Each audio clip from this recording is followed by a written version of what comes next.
The Acropolis has gone through many changes in its long history. It began as a simple rock, was settled as early as the Neolithic period, and then became a fortress in the Mycenaean period. Stone buildings started appearing in the 7th century BCE. But the famous structures whose ruins remain visible today date mainly from a period of construction in the 5th century.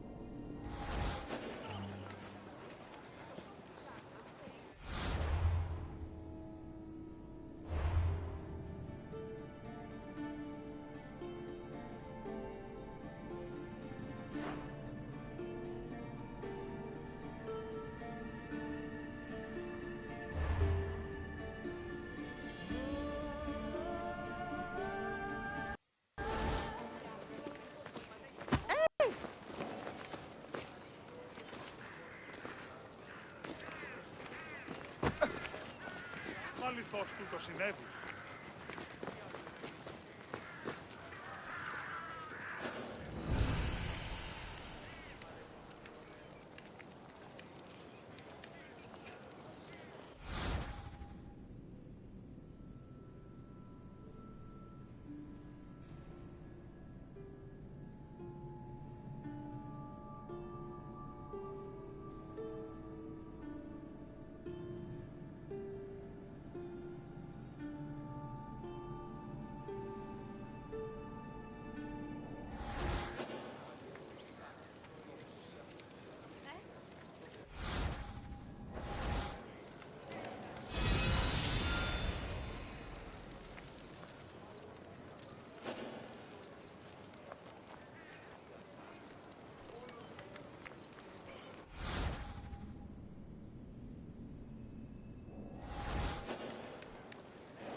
The Temple of Athena Nike was built on the remains of old fortifications from the Mycenaean era. Worship at the temple can be traced back to the 6th century BCE, but the building itself was destroyed during the Greco-Persian Wars a century later. It was rebuilt during the Peloponnesian War. Given that the name Athena Nike roughly means Athena of victory, it was likely constructed in the hopes that Athens would win the war. Unusually, the temple depicts historical scenes of battles against the Persians instead of the more mythologically inclined art of other Greek buildings. The temple's priestess was chosen randomly among the Athenians and received a salary of 50 drachmae annually, along with skins and trophies from sacrificed animals.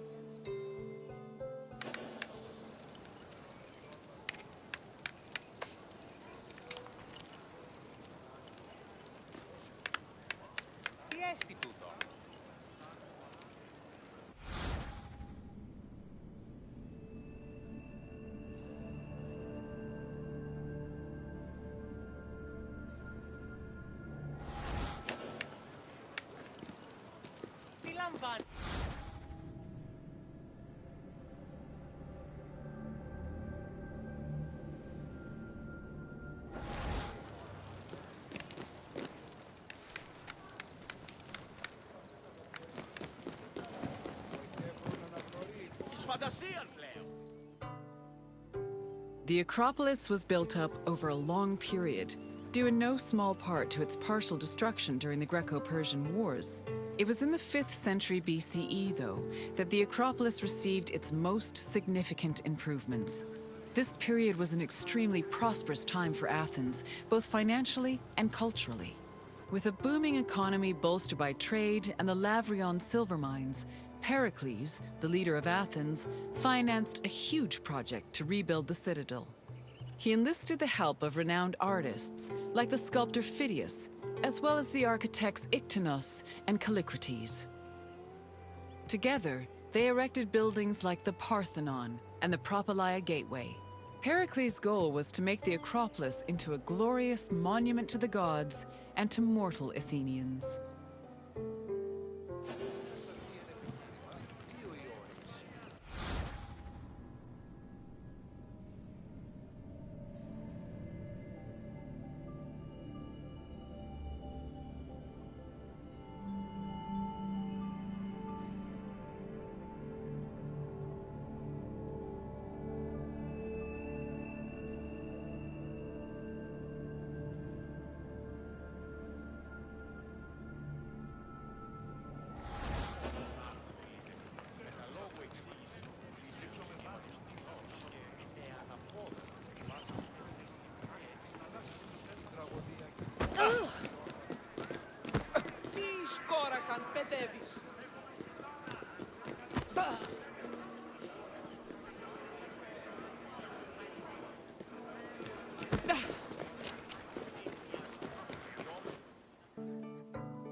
Behind the Propylaea was the giant bronze statue of Athena Promachos, or Athena who fights on the front lines. That name was reflected in the spear and shield the statue held in its hands. It was erected in the mid-5th century BCE by the artist Phidias. According to an inscription, it took 9 years to make and cost almost 500,000 drachmae.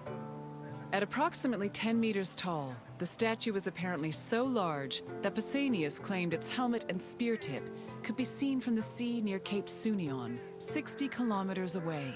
The ornamentation on the statue's shield was engraved by the metalsmith Nis.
The Araphoroi were young girls between the ages of 7 and 11 who were in charge of special rites. A list of 4 girls was drafted by the Assembly of Citizens, from which the High Magistrate, the Archon Basileus, chose 2 to serve as Araphoroi for the year. The girls lived in a house on the Acropolis. They were in charge of carrying sacred objects and weaving the peplos of Athena. The peplos was a sacred robe offered to Athena during Panathenaea, a festival held in her honor.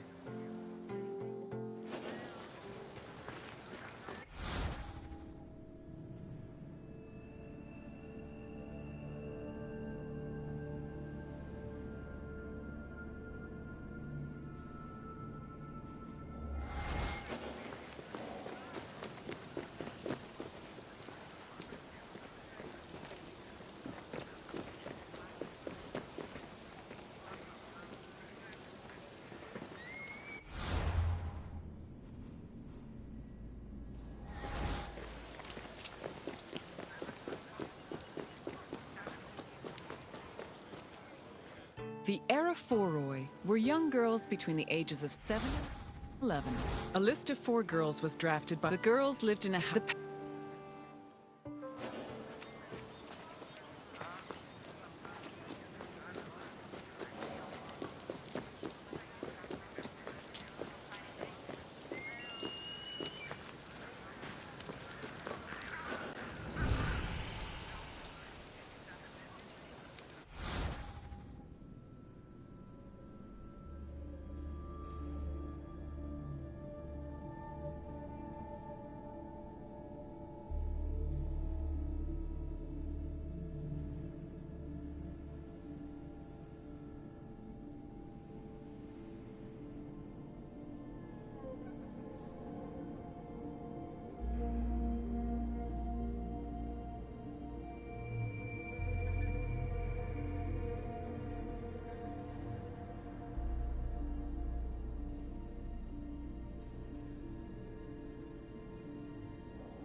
The Erechtheion was an atypical temple. It was dedicated not only to Athena Polias, but also to Cecrops, the mythical founder of Athens, his son Erechtheos, and even Poseidon, the sea god who challenged Athena for possession of the city. The temple was divided into sections. The eastern part housed a statue dedicated to Athena, while the western section jointly belonged to Poseidon and Erechtheos. Meanwhile, King Cecrops' grave was believed to be under the caryatid porch. Under the temple was a crypt that was said to contain the sacred snakes of Athena. The snakes may have had a sweet tooth because the priestesses of Athena allegedly fed them honey cakes.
The Parthenon is one of the most well-known buildings in the world and an enduring symbol of ancient Greek civilization.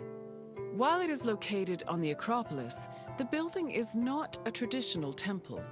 It was built by the sculptor Phidias and the architects Callicrates and Ictinus as a great monument to the glory of the city of Athens. That glory is evident in its many carvings. Most carved monuments in Greek architecture, the Parthenon's decorations depict several mythological scenes. These include the birth of Athena, her fight against Poseidon for the patronage of Athens, the gods' battle with the giants, and the procession of the great Panathenaea.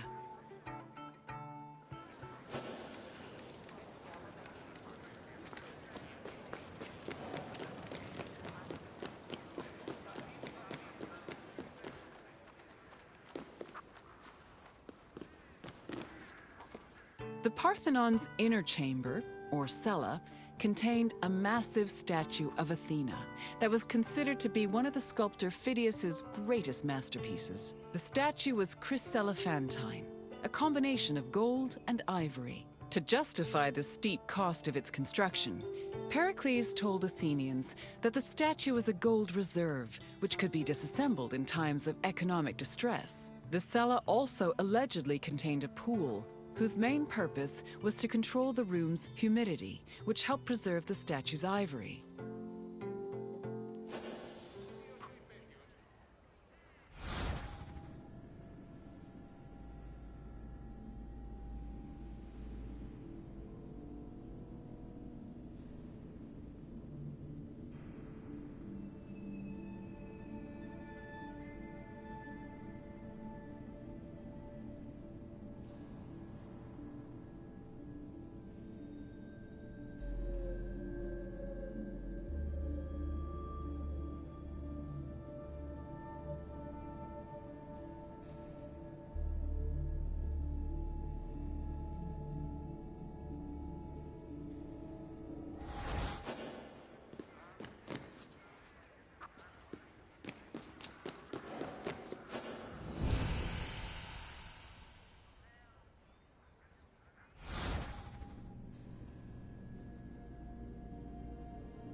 Enjoy your visit. I will see you soon.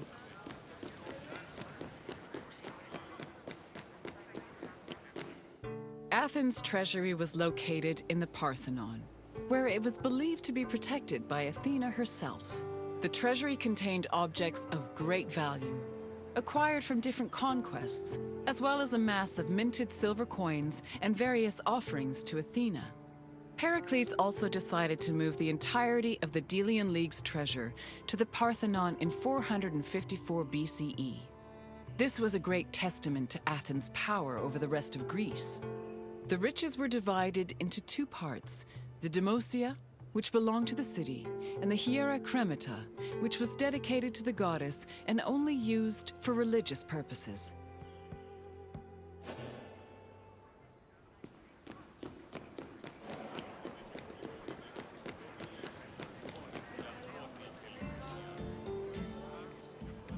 And what did you think of the Acropolis? It truly is quite something, isn't it? A sacred sanctuary and an architectural marvel, all in one. If you have any questions, don't hesitate to ask.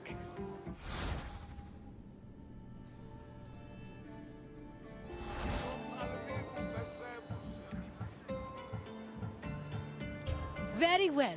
On to the next tour.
Welcome, traveler, to the ruins of Mykene.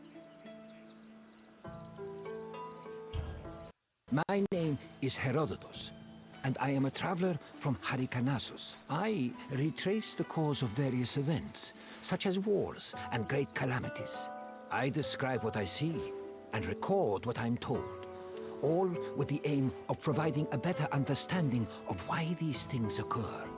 Look for me to introduce you to many sites.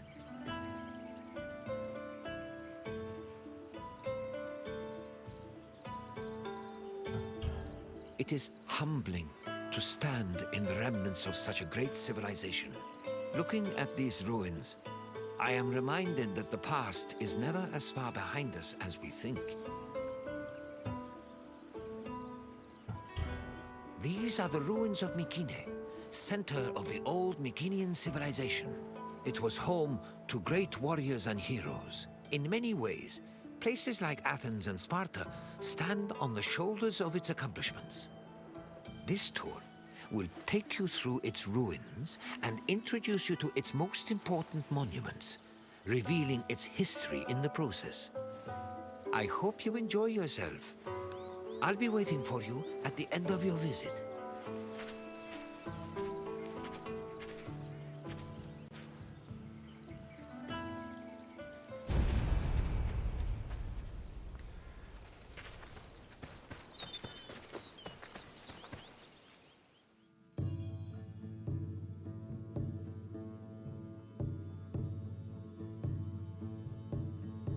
The Mycenaean civilization flourished in the Late Bronze Age between 1600 and 1200 BCE. During this period, it was mainly located in the Peloponnese and central Greece. Mycenaeans were known for exploring distant lands. Notably, they battled the Hittite allied city of Walusa in a conflict that was believed to be the inspiration for Homer's Trojan War. But the Mycenaean people didn't only travel to fight. They learned much from their neighbors, the Minoans of Crete, such as how to write syllabic script on clay tablets. Such tablets provide evidence that Mycenaeans spoke an early form of Greek. They also tell of how great Mycenaean kings ruled over their warriors from opulent palaces in places like Mycenae, Thebes, and Knossos.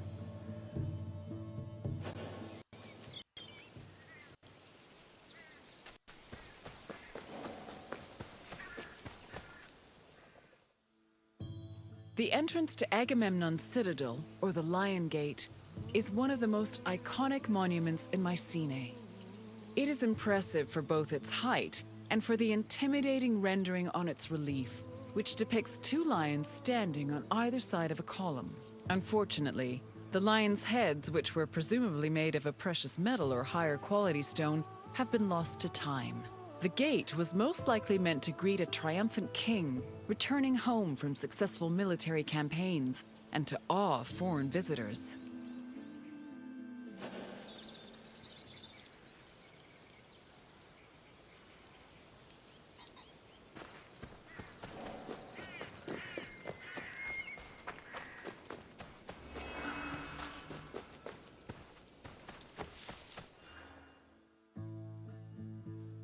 When these shafts were discovered by archaeologist Heinrich Schliemann in 1876, he believed the 6 gold-filled graves to be connected with the family of the great king Agamemnon, even going so far as to proclaim a gold mask he found within to be the death mask of Agamemnon. However, this was refuted by later excavations, which showed that the 19 bodies buried in the shafts dated back to a few hundred years before Agamemnon was even born. In fact, at the time of the body's burial, the Lion Gate and the citadel walls had not even been built yet. It's estimated that the people in the graves were members of the first Mycenaean dynasty. The graves later became a place of worship for Mycenaean kings, who raised walls to protect them. These walls helped preserve several incredible artifacts, including women's jewelry, death masks, and masterfully crafted weapons.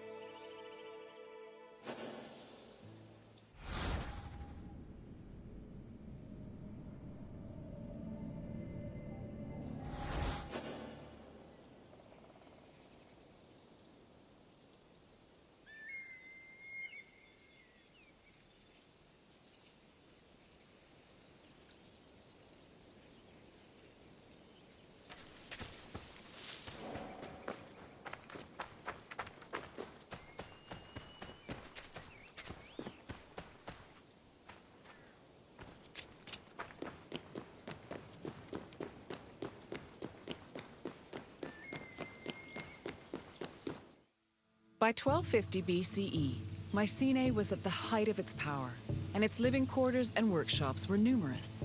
Houses were built everywhere, from the top of the palace's hill near the king's residence, to the slopes and terraces within the walls, to the nearby hills outside the citadel.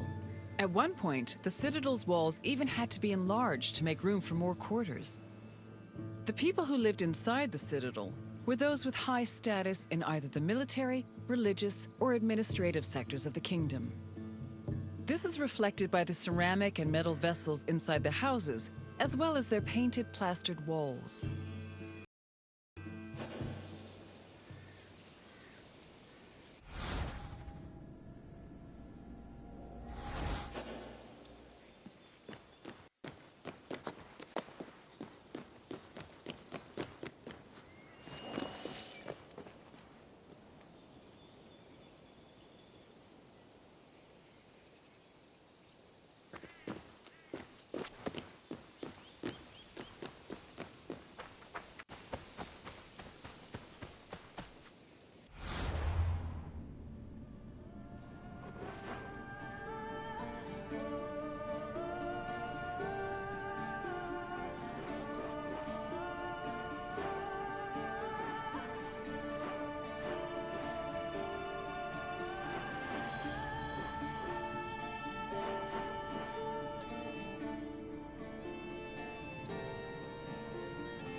A traveler seeking an audience with the king would have first ascended a steep ramp from the Lion Gate to the citadel's summit. Here, they would have walked into the palatial complex through a grand entrance called the Propylon.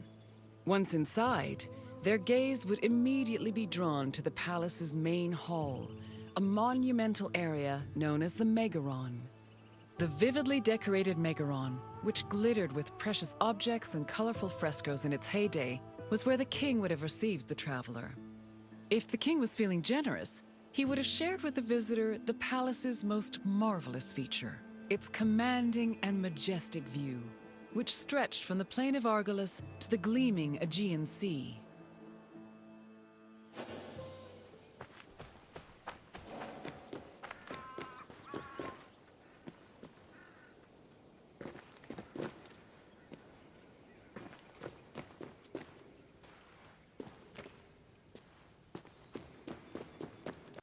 It was in this palace where a legendary Mycenaean king like Agamemnon would have held court. According to Homer and other poets, Agamemnon led the Greeks in the sack of Troy.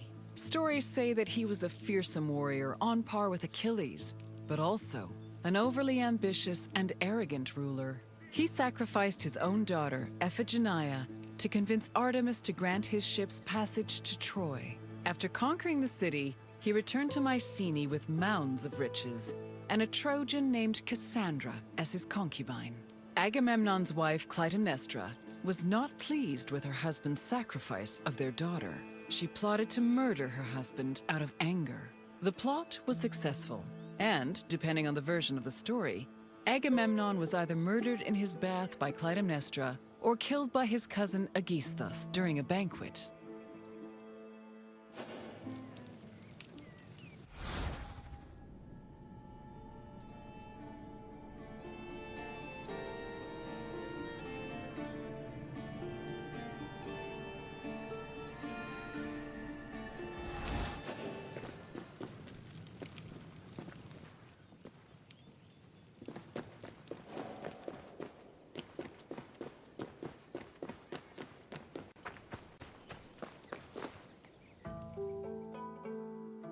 You've completed the tour.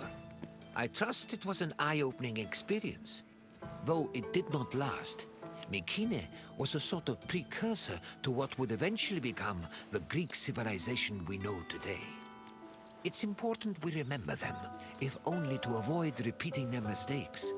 Now, what else would you like to do? Then let's begin. First, I have quite a simple question. Which ancient city may have been the inspiration for Homer's depiction of Troy? No, the Meginians who were at war with Troy in the first place.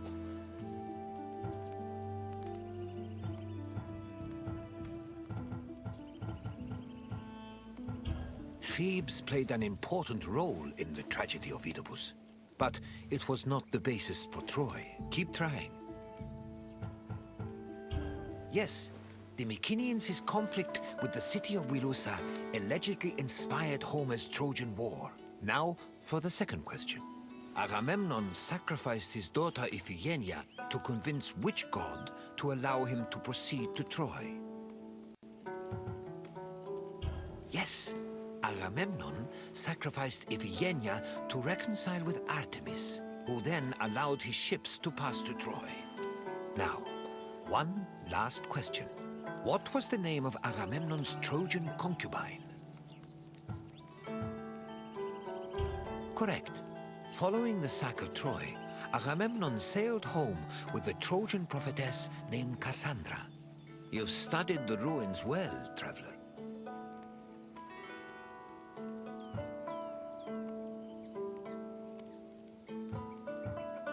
I appreciate your desire for more knowledge. Let us continue.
Welcome, friend, to this especially sacred part of the Olympian sanctuary.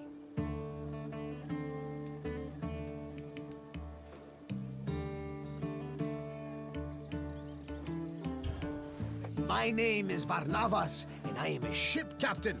Don't be fooled by my scarred eye. Though I've seen my share of combat, I mostly stick to trading these days. Well, trading and introducing visitors like you to wonderful sights. This place is practically vibrating with divine energy. I feel like if I look over my shoulder right now, Zeus will be staring back at me.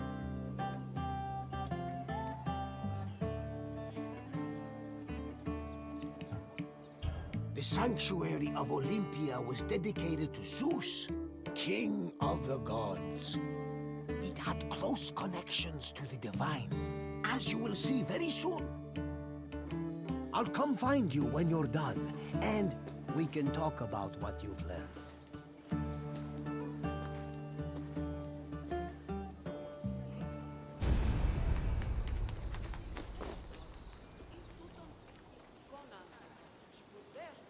Ανυπόφορο με σύνοραν.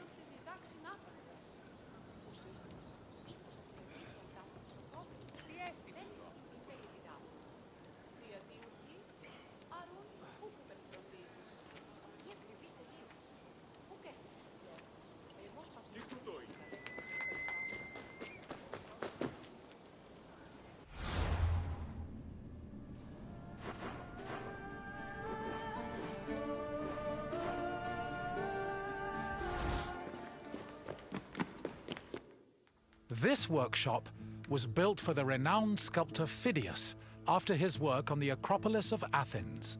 In 435 BCE, Phidias came to Olympia to begin working on the great chryselephantine statue of Zeus. He died 5 years later, shortly after completing his masterpiece. This grand statue would become one of the 7 wonders of the ancient world. Phidias's workshop was located right next to the Temple of Zeus. Its structure has been well preserved, mostly owing to its conversion to a church in the 5th century CE. Archaeologists have also discovered lots of ancient materials in the surrounding area, such as casting molds and sculpting tools. The most famous artifact, however, is a cup bearing an inscription that aggressively states, "I belong to Phidias."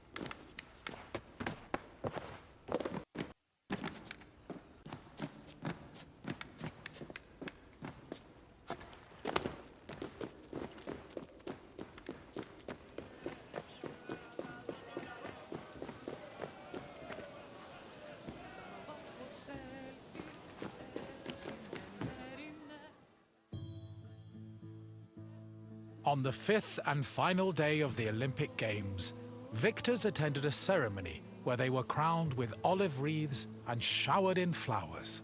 The crowns came from the sacred olive tree of Zeus, which was planted near the god's temple. A young boy trimmed the branches with a golden sickle before giving them to the Hellanodikai to turn into wreaths. After the crowning ceremony, it was time for great feasting and celebration.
Pelops was both a legendary Greek hero and the mythical founder of the Olympic Games.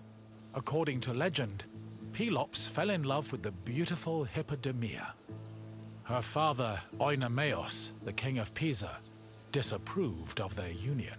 Having once heard a prophecy that he would be killed by his son-in-law, Oenomaus was known to challenge his daughter's suitors to chariot races, killing them when he won.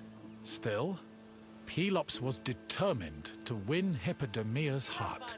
Before the race, he enlisted the help of Poseidon, who gave him a golden chariot with 4 winged horses. Pelops was able to win both the race and the hand of his beloved, while Oenomaus was dragged to death by his horses. The start of this famous race was depicted on the eastern pediment of the Temple of Zeus.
The Heraion was a temple dedicated to Hera.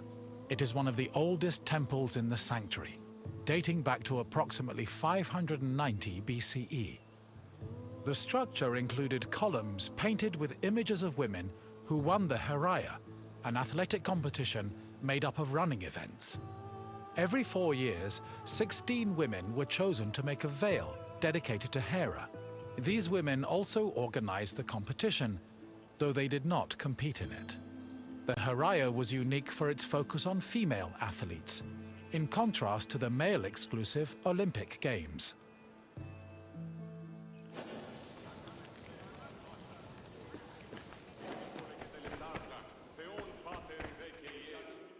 Hera was the goddess of women, marriage, family, and childbirth. She ruled Mount Olympus as Queen of the Gods, along with her husband and brother Zeus. Many mythological stories paint her as being annoyed at Zeus's many lovers and illegitimate offspring.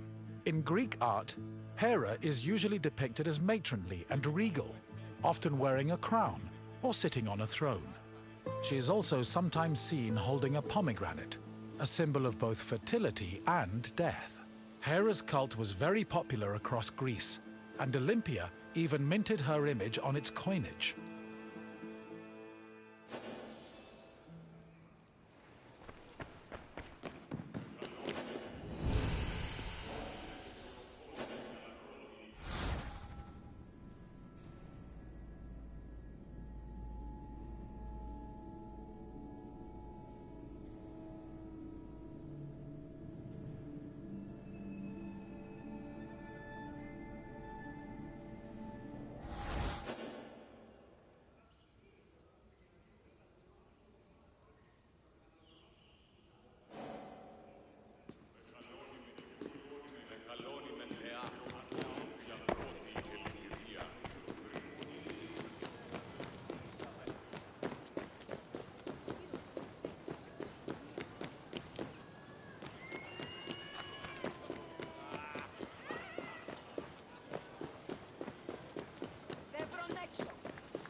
One of the highlights of the Olympic Games was a ceremony that took place on the third day of the festival.